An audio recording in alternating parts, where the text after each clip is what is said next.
You're all gonna laugh at us. Hello. I can see your dirty pillows.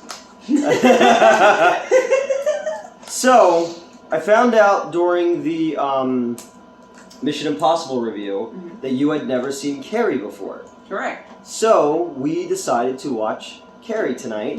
1976, Brian De Palma. Obviously. It's the first Stephen King adaptation, based on, I guess, his first published novel, which he threw away, and his wife fished it out of the trash. They were like totally impoverished, and they didn't even have a phone. So when the company called, oh my god, whoa! All right, well then move. What's your fucking deal, dude? I dared to pet her. The cat hisses at you. I don't even flinch anymore. Why are you like that? I used to hiss back, but now I'm trying to stay in her good graces. But yeah, so they didn't even have a phone, so when the company called to tell them, they had to go to a neighbor's house to get the call. Sissy Spacek as Carrie. I'm a huge fan of this movie. It's one of the those great horror films of the 1970s. And now having seen it, I completely get why it is as big as it is. Yeah. And I get why every single person I've met in the past gestures who knows that I hadn't seen it, was like, oh, you gotta watch this, you'd love it. Yeah, I thought this was the kind of film that you would have seen already. But so De Palma we were talking about last night as well, because he directed, whenever this comes out, Will have shot the Mission Impossible thing a month ago. De Palma directed the first Mission Impossible movie. This was his first kind of big hit movie. He had done stuff like Greetings and Sisters and Phantom of the Paradise, and that's where he met Sissy Spacek, because she was a costumer, and her husband at the time was the art director. And he's the one who convinced her to try out for the part, because they wanted Melanie Griffith to play it, or Amy Irving, who plays Sue in the movie. They wanted her to be Carrie, and I've read the book a bunch of times. I've read all of King's books at least twice. In the book, she's chubby and she's covered in pimples and stuff like that. So they didn't think that she would work because she's tall, thin, and a redhead. But she apparently rubbed Is she naturally redhead? Yeah. Okay. Yeah, she apparently rubbed Vaseline in her hair and went in with no makeup on, so they gave her the part. Yeah. De Palma at the time was married to Nancy Allen, who plays the main bad guy in the movie, other than the mom, basically. Piper Laurie plays the mom. Piper Laurie had basically retired from acting at that point, but she was so impressed by the script, and then she got a Best Supporting Actress nomination, and Sissy Spacek got a Best Actress nomination. Aww. Didn't win, but still, hey, that's something for and it's definitely where you can see all of De Palma's skills up to that point all kind of come together. Because if you watch, Greetings is one of De Niro's first movies, and it's this kind of satire about the Vietnam and stuff like that. It's not great. But Sisters and Phantom and all, they all have this kind of vibe where you see he's trying to do something different, and then with this one he puts together his style with Dario Argento's style, with Alfred Hitchcock's style, and the movie doesn't look and feel anything like most horror movies. So that was something I really, really enjoyed about it. You kept pointing out the camera shots, how they ran, how they kind of encompassed the whole room. You very much set the stage and very quickly. Yeah. But in a way that didn't feel rushed. You were just okay, you're here, you're here, you're here. That's here. We're following the rope. Yeah. It's starting to build in your head, and that's something that I noticed was especially very solid in this movie, was the building of suspense and tension. Oh yeah, it's great. It's just pulling a rope has such build up. Yeah. And because I had very little. I mentioned this to you. I had very little background on this movie. I knew that she got pig's blood dumped on her, which again is why everyone was "Oh, you'll like this movie." After John Travolta kills a pig. Right. I didn't know that he killed the pig. I assumed they stole it from a butcher for some fucking reason. But yeah, so I knew that she got blood dumped on her, and I was I'm pretty sure everyone dies, but I didn't even know that for sure. And I vaguely knew she had telekinetic powers, but I didn't know how that was going to go into play. And the overbearing religious mother. Which I had no clue about. So that was actually really, I liked that like unknown for some reason. Because you were like, wait till you see her home life. Yeah. And I was like, okay, this can go a few different ways. And what I wasn't expecting was the hyper-religious shit. Yeah. When the mom, like, went to the other mom's house and was, like, trying to preach Jesus and Yeah. shit, I remember I brought up, it reminded me of when my classmates tried to save me, where they invited me to, like, this sermon thing, which was also interesting because then later we were all going to hang out. Yeah. And, like, but my dad wouldn't let me because he was, like, he was basically trying to say that, like, these dudes are going to be trying to fuck me afterwards. Where he was like, you know, they thought about God and now they're going to think about their dicks, I think he said. And I was like, okay, well, I just want to go get pizza with people who are at least pretending to care about Did me. you ever, did you ever hear, so a guy used to work with us, he found out that, like, this summer camp thing was going to Dorney Park. Mm-hmm. Dorney Park is a amusement park kind of an hour away from here.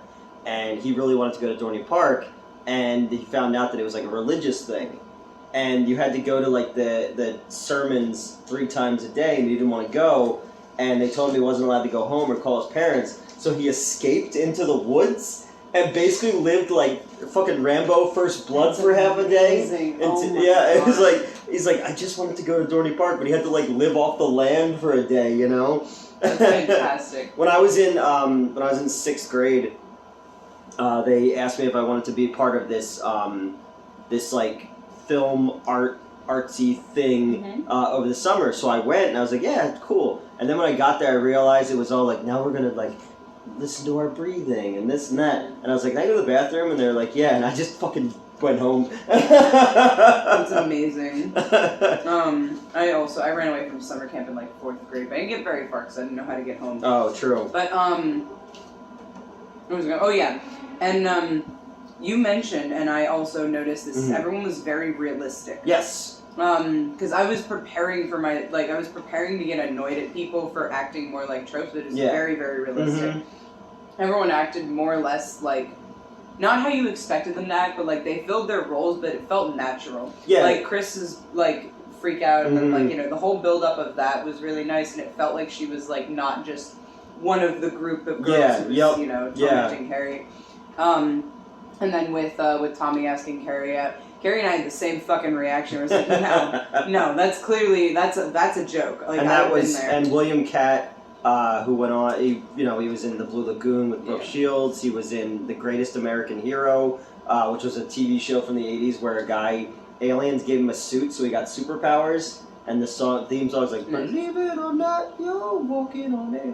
I know that song. Right? And then the dude, so his boss on the show was named Mr. Hinckley, but they had to change it to Mr. H because the same summer the show premiered was the same summer that Hinckley tried to kill Ronald Reagan because he thought that it would impress Jodie Foster. Oh. Yeah. Fair enough. Oh my god. It's very naturalistic acting. Nancy Allen and John Travolta didn't realize how evil their characters were until they saw the movie in its final form. They're like, we just thought they were self-centered. We didn't realize they were sociopaths. They're like, fucking you know? But she was the real crazy one. Like, and then what did you say that Head is not good enough to do that for? I was like, I don't know about that. Yeah, they're breaking in to kill the pig. And I'm like, nah, no Head is worth doing all this for. And then I noticed Newt was very silent. I was like, someone doesn't agree with me. I've done things for oral sex, I'm not gonna lie. Fair. I was kind of joking, and then I was like, you know what I mean? I mean, I've never killed a pig. I appreciate That's just wrong. I like animals more than people.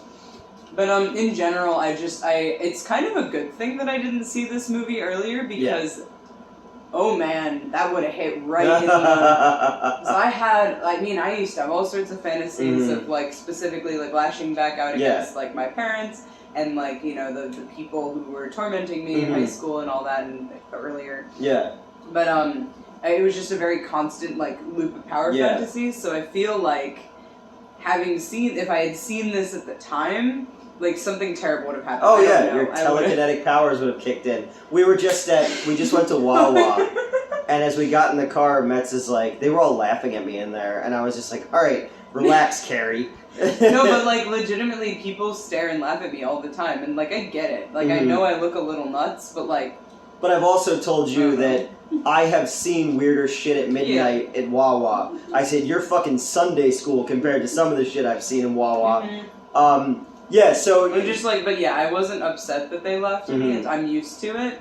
I could just tell it was happening. And you also, in the beginning of the movie, were like, wow, I didn't expect this to be this much nudity in the beginning of the movie, which I thought was really interesting because especially at that time in movies, there was the sensationalism of female bodies in exploitation movies and horror films. As in, it's this very kind of soft, moving through the girls' locker room, which is offsetting to the blood with the plug it up scene, but then that is repeated then in the prom scene where the blood comes because it's very soft and you're just stuff like that. I just thought was pretty brilliant. And then the weird Jesus statue is framed the same way the mother is when Carrie goes crazy on her.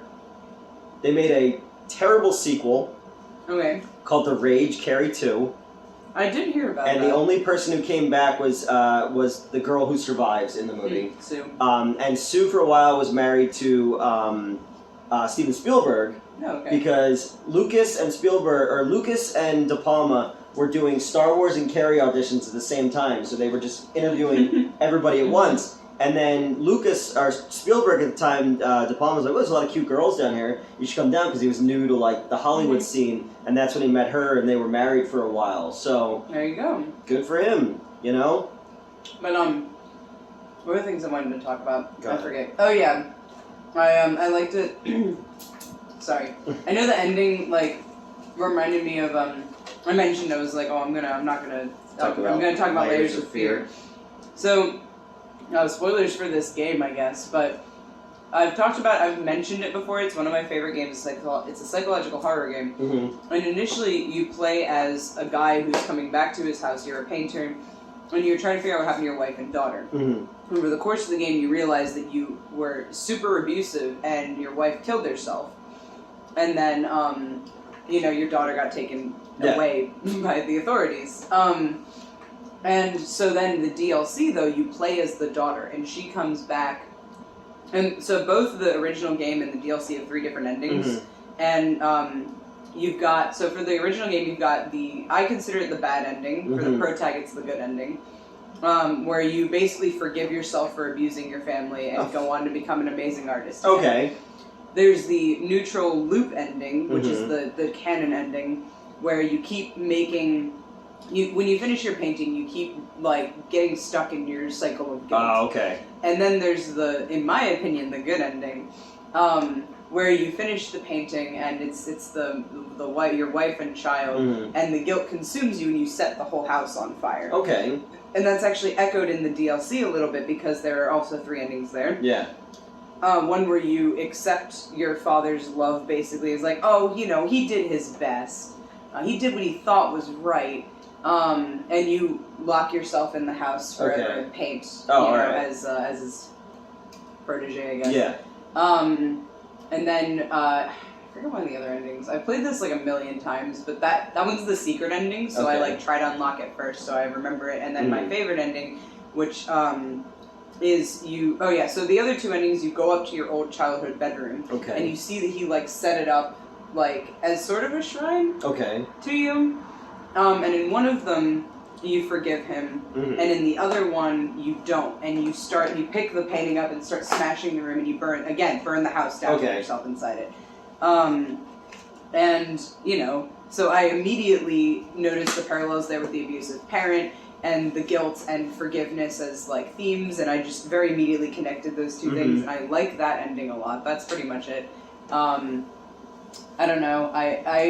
That is obviously a thing that I'm kind of, I've always struggled with the thought of because, I've spent a lot of time with power fantasies, as I mentioned, trying to figure out, and especially I've mentioned on stream before as well, my parents are seeming to realize that they fucked up, and how much am I forgiving them? How much am I trusting them? And there's even specifically, yesterday was actually my dad's birthday, and we all forgot, kind of, I thought it was still the 9th, basically, And July, so- because this is probably going to air in August. 9th of July. And our stepmom like texted all of us like all passive aggressive. Mhm. Well, first it was just like, "Oh, it's your dad's birthday today," and I was like, "Oh yeah, thanks. I really appreciate the reminder." And then it was all passive aggressive, like, "Oh, if you're gonna ignore him, that's your journey, but there's no excuse for not texting him." And I was like, sorry, we're night shift adults who don't live at home. Like, God for fucking bid. But so. I'm kind of playing with that a little bit where, like, yeah, I feel bad that I didn't remember right away, but also it was only, like, 4 hours after I woke up, and, like, I did text him. And but also your dad's not as bad as Piper Laurie. No, definitely not. But, oh, and do you know why in the movie... Although he's made similar comments with the dirty pillow. Oh, that's right. But as soon as she said that, I was like, hey! Do you know why she says in the movie it's red?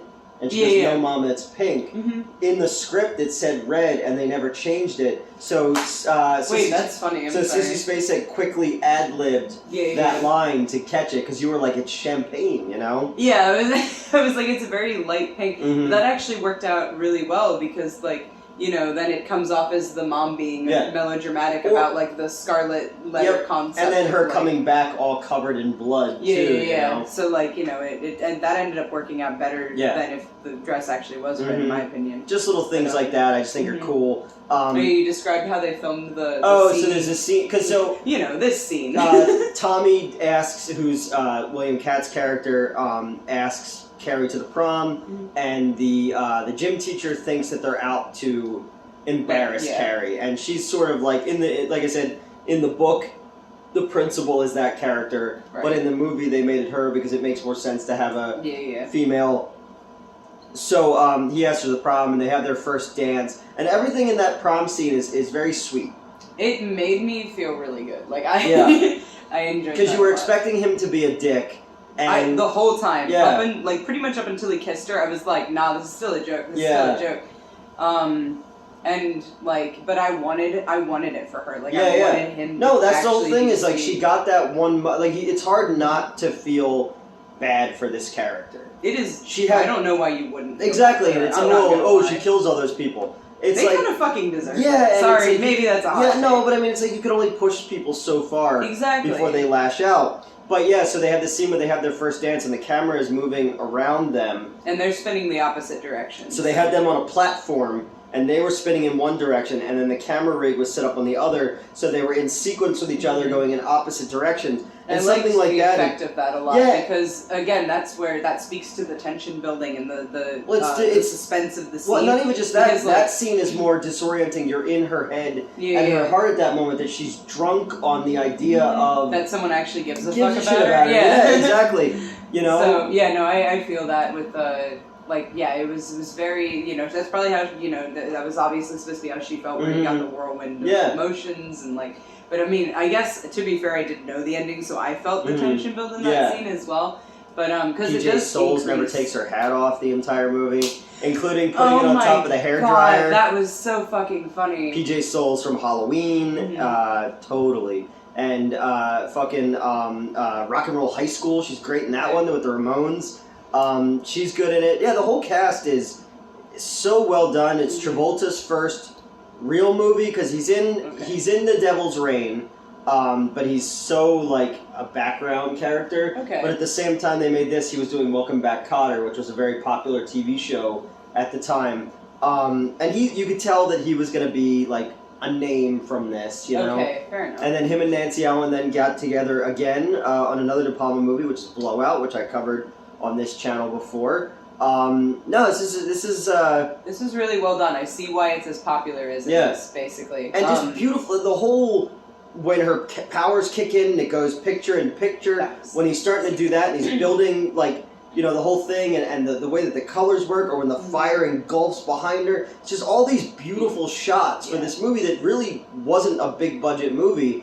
That's nuts, because, like, again, obviously, growing up hearing about Carrie and having everyone their mother recommended to. Well, I guess not. Most people's mothers probably aren't. No, my mom loved this movie. No, but like, I was expecting it to have been a big budget, like box office smash when it came out. And King was still not. I think the book came out in 72 or 3. Okay. So by this time, like, Hollywood really wasn't you know. Right. And I also did not know when the movie was initially released until I started commenting on how much I loved all the hair, and you were like, "That's the '70s." Oh yeah. For you. And I was like, "Yes." And I love the prom song. The guy telling a song about blowing up a toilet.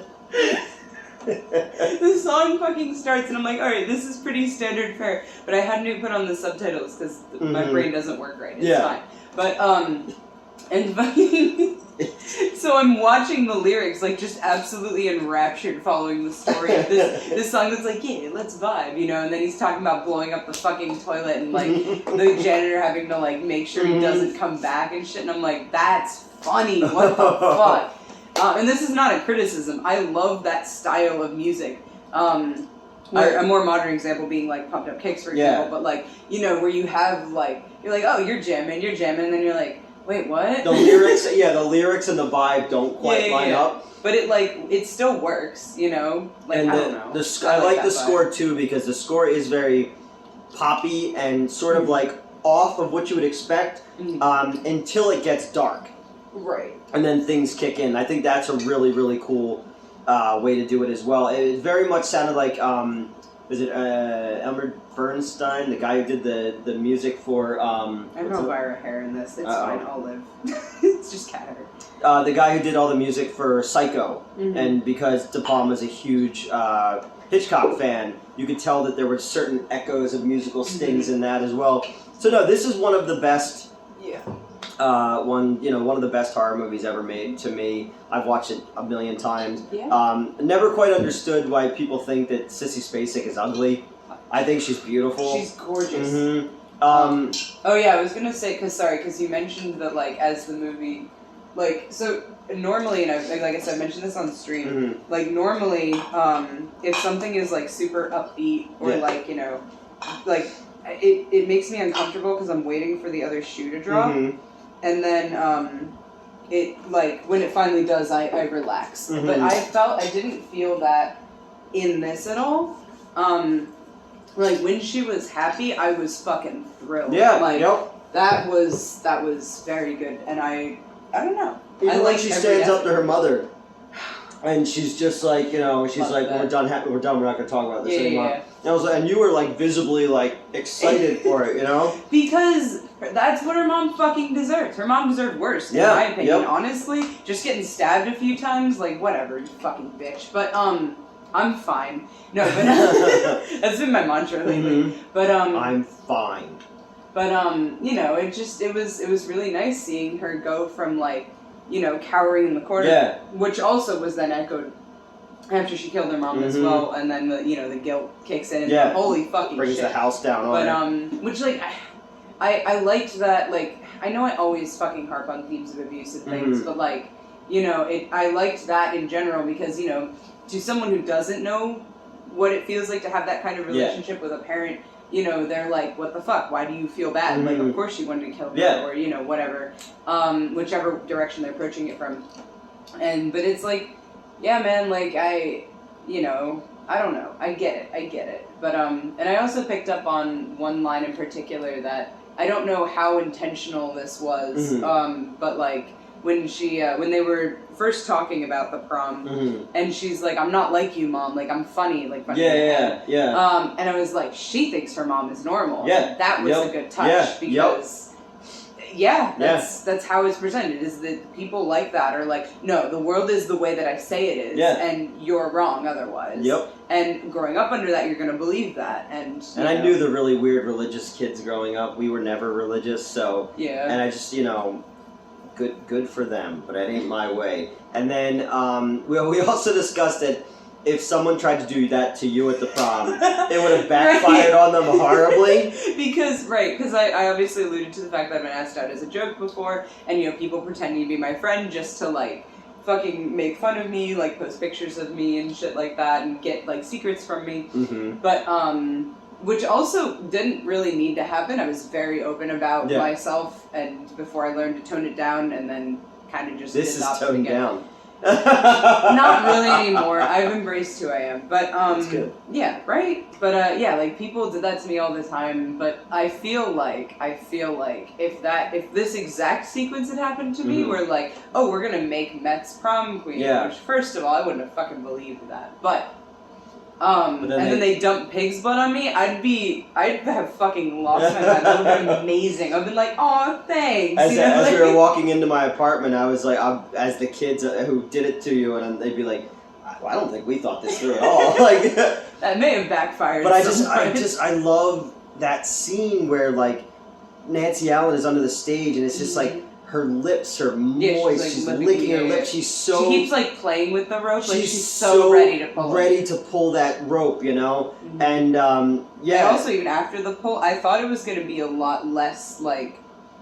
Because, like, you know, we get, like, a solid, like, 30 seconds of the fucking bucket just swinging there. The audio as you're getting everyone's reactions and everything. I really liked that, because we very much follow Carrie's emotions throughout the whole movie. With going from the spinning and all that to now, like, time has frozen. Her mom was right. She wasn't. But her mom was right. Everyone's fucking laughing at her. And even, like, the gym teacher, she sees her as laughing at her, and you feel so bad because she was so proud in that moment of Carrie, and it's like it's sad too. Like it's sad, you know. I never got to go to the prom. I couldn't get. Technically, neither did I. Oh, I could never get a date, so I would have been the dude who survived. Yeah. Exactly. No, I was saying we were watching the movie. I was like, I'm the guy who can't get a date. I became valedictorian because everyone else was dead. Oh my god. No, I wasn't allowed to go to my senior prom. I went to some previous proms with like people I was dating. Yeah. But my actually it was very sweet, and I talked about this recently. But I was not allowed to go to my senior prom, so my boyfriend at the time like threw a prom for me. Oh, that's great. He rented out the local like cafe that we were doing because we were both in music club. Yeah. So he rented out that little like space, and like invited all my friends and That's family. Cool. And I actually want to find those pictures again because I realized I don't have them. My mom has them somewhere. I'll ask her. But it was that was a very sweet thing. That's awesome. So no one dumped pig's blood on me there. No, but that's okay. We'll figure it out. That's okay. I'll be fine. I sprayed blood on you in a trailer. You so. did, and it was great. And then the ending, obviously, that people know where she was walking in reverse. Yeah, right. Yep. Swallow the hair. I think so. It's like I don't know. It's like the worm in tequila. Where it's all dreamlike, and she's walking. They filmed it of her walking in reverse to make it seem more weird, and then Carrie's hand reaches out of the ground and grabs her, and it was all a dream. So that was not in the book. It wasn't in the script. It was inspired by the final scene of Deliverance. And then, so they did it in that, and then Tom Savini, when he got the job for Friday the 13th, went to go see Carrie and saw that scene, and that's what inspired Jason popping out of the lake at the end of Friday the 13th. So it's all cyclical, you know? So, this is one of the better King adaptations.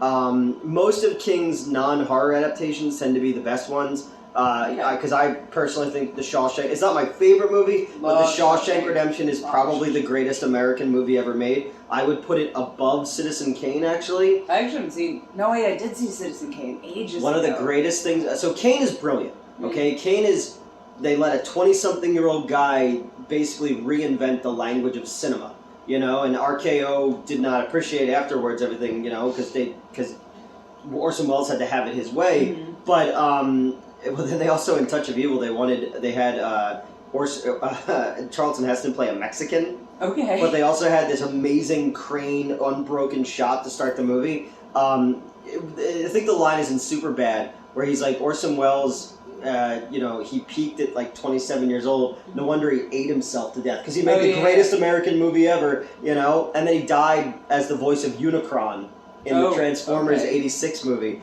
But, there isn't a single frame of film I would touch in Shawshank.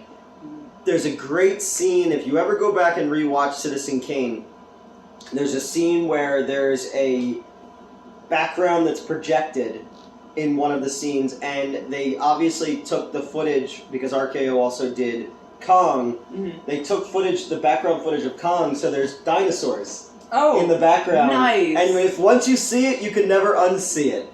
That's kind of awesome. Yeah, but Stephen King is one of the greatest American novelists ever. He's been going since the 70s, and he's written shit like The Stand, which is essentially unfilmable, and Dark Tower, which they made into a movie. But like he created these like worlds that are so inspired by other artists like Mark Twain. You see a lot of Lovecraft, a lot of Poe, and he was just this dude. And if you ever see him, he doesn't seem like a dude who would be like this novelist. He just seems like a bumpkin, You ever see Dreamcatcher? No, I don't. With the shit weasels. He wrote it after he was hit by that car. Okay. So he wrote it like as a really fucked up, Yeah, it's bizarre, man. You mentioned Dark Tower, yeah. and I was reminded of. I think we'll have to cover that one at some point because I currently have very negative associations with that. The book or the movie?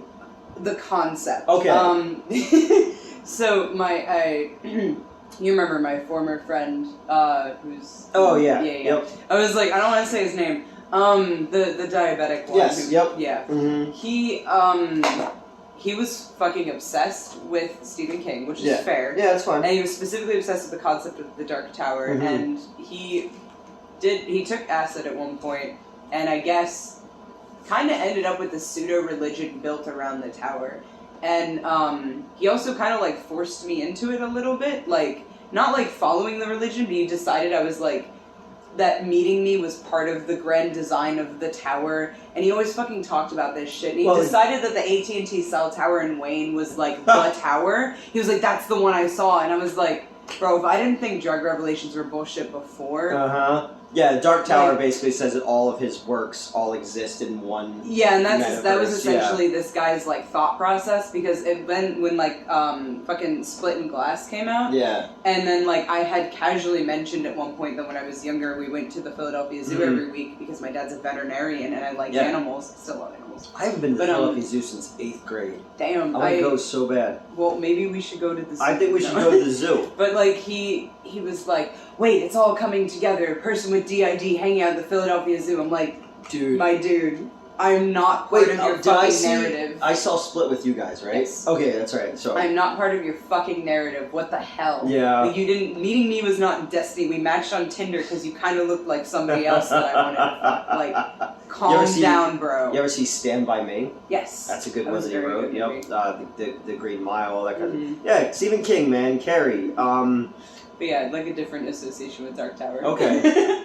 It's a great book. It's a terrible movie. Fair enough. I'll keep that. The Mist. You ever see The Mist? Yes. I love that. I love that King even said the ending that Darabont wrote was better than his ending. Okay. And I was like, yeah, that's a pretty fucking gut-wrenching ending. But so I'm pretty sure no one's gonna laugh at us. That's okay. That's okay. But Carrie. Carrie, it was very, very good. Avoid the sequel and avoid the remake. The remake where Chloe Grace Moretz plays Carrie, and they just don't let her wear makeup. But it's like, no, dude, she's super pretty already. What are you doing? And then Julianne Moore plays the mom, and she was good, and Judy Greer plays the gym teacher. Okay. There was no reason to make that movie. Completely superfluous. There was no reason whatsoever. A lot of remakes do that, or like that. I know. All right, that's it. Ready? I'm going to use my telekinesis to turn the camera off.